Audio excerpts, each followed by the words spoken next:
దేవుని పరిశుద్ధ నామమునకు మహిమ కలుగునుగాక. ప్రియులారా, ప్రభు నామన మీ అందరికీ వందనాలు. 100వ కీర్తన 4వ వచనం. కృతజ్ఞతార్పణలు చెల్లించుచు ఆయన గుమ్మములో ప్రవేశించుడి, కీర్తనలు పాడుచు ఆయన ఆవరణములో ప్రవేశించుడి, ఆయనను స్తుతించుడి, ఆయన నామమును ఘనపరుచుడి.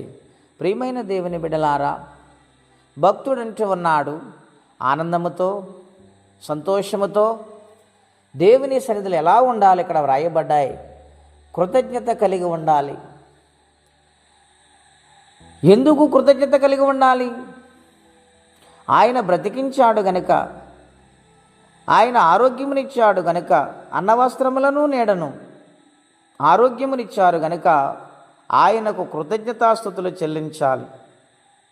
ఈ లోకములో ఎన్నో అపాయాలు జరుగుతున్నాయి, ఎన్నో కష్టాలు జరుగుతున్నాయి, ఎన్నో కీడులు జరుగుతున్నాయి. వాటన్నిటి నుండి తప్పించారు కనుక ఆయనకు కృతజ్ఞత చెల్లించేవారమై ఉండాలని ప్రభు పేరిట మీకు మనవి చేస్తున్నాను.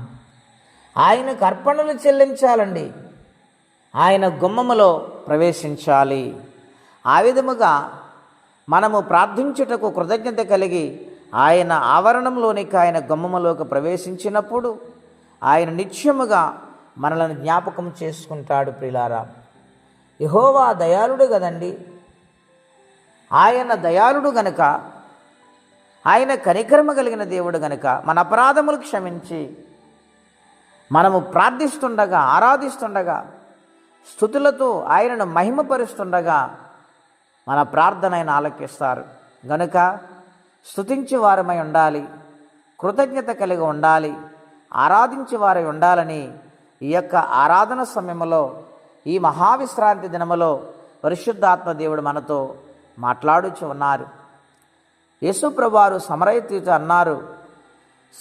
స్త్రీతో అన్నారు, ఆయనను ఆరాధించేవారు ఆత్మతోనూ సత్యముతోనూ ఆరాధించాలి.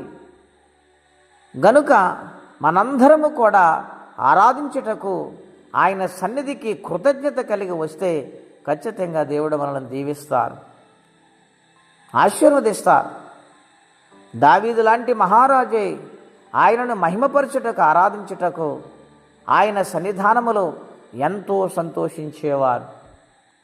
నా బ్రతుకును మార్చిన దేవుడు, అనేక యుద్ధాలలో నా ప్రాణమును కాపాడిన దేవుడు, నాకు జయమిచ్చిన దేవునికి స్తోత్రములనేవాడు.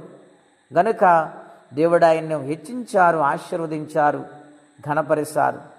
నా జీవితంలో ప్రియులారా, మనందరము కూడా ఆయనకు కృతజ్ఞత కలిగిన వారముగా, ఆయనను ఘనపరిచే వారుగా, లోబడే వారికి విశ్వాసము కలిగి ఉంటే మనలను కూడా ఆయన నిండారుగా దీవించి ఆయన రాజ్యానికి వారసులుగా మారుస్తారు.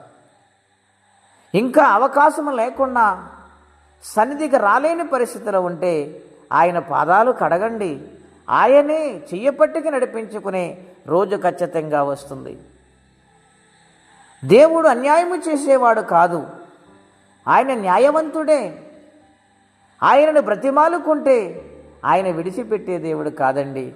కాబట్టి ఇంకను ఆయన సన్నిధానమునకు ఏ ఆటంకమును రాలేకపోతే ప్రభుని అడగండి, ఘనపరచండి, ఆయన ఆరాధనలో పాల్గొనండి. ఆయన సన్నిధిలో దీవించబడినట్టి కృపా తీర్మానం పరిశుద్ధాత్మదేవుడు మనందరికీ దయచేయునుగాక. ప్రార్థన అండి. అత్యంత కృప కలిగిన దేవా, మహోన్నతమైన మీ నామం కొరకే వందనాలు. నాయన, వాక్యమైన ప్రతి కుటుంబమును మీరు ఆశీర్వదించండి, మీరు వర్ధిల్ల చేయండి ప్రభువా. నాయన, స్తుతించి వారి గణపరిచి వారిగా ఉండాలని మీరు కోరుకుంటూ ఉన్నారు. అవును ప్రభు, అటువంటి కృతజ్ఞత మేము కలిగినప్పుడు మమ్మల్ని మీరు దీవిస్తాను, కాపాడుతానని వాగ్దానం చేశారు.